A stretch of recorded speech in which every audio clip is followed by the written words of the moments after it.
పవన్ కళ్యాణ్ గారికి ఆంధ్ర రాష్ట్రంలో ఉన్నటువంటి జనసేన వాళ్ళ గురించి ఏమీ పట్టింపు ఉండదు, ఆయనకి ఏమీ కనపడవు వినపడవు.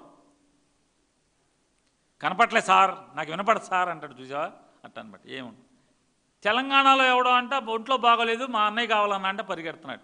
వైఎస్ఆర్సీపీకి చిల్లర రాజకీయాలు తప్ప మరొకటి తెలియవా?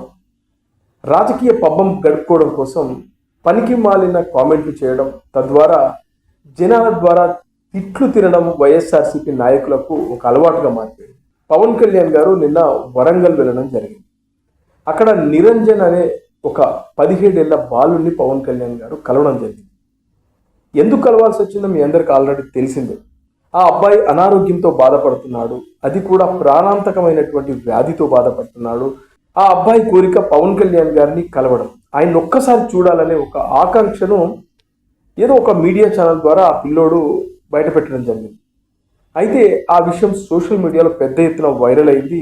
అది తెలిసినటువంటి పవన్ కళ్యాణ్ గారు వరంగల్లో ఉన్నటువంటి ఆ అబ్బాయి ఇంటికి వెళ్ళడం జరిగింది. ఆ తర్వాత భద్రకాళి టెంపుల్లో ఆ అబ్బాయిని మళ్ళీ తిరిగి కోలుకోవాలని చెప్పేసి పవన్ కళ్యాణ్ గారు పూజలు చేయడం జరిగింది.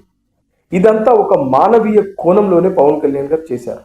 అలాంటి వాళ్ళ కోరికను నెరవేర్చడం కోసం పవన్ కళ్యాణ్ గారు నిన్న వరంగల్ వెళ్తే దాన్ని కూడా వైఎస్ఆర్సీపీ చాలా చులకన చేసి మాట్లాడడం అనేది నిజంగా చాలా బాధాకరమైన విషయం. శవాలను అడ్డం పెట్టుకుని రాజకీయాలు చేయడం, అలాగే చిల్లర రాజకీయాలు చేయడం, కులాల మధ్య మతాల మధ్య చిచ్చు పెట్టి రాజకీయాలు చేయడమే తప్పితే నిజంగా జెన్యూన్ పాలిటిక్స్ మీరు చేయరా? మీ ఎజెండా చిల్లర రాజకీయాలేనా అనేది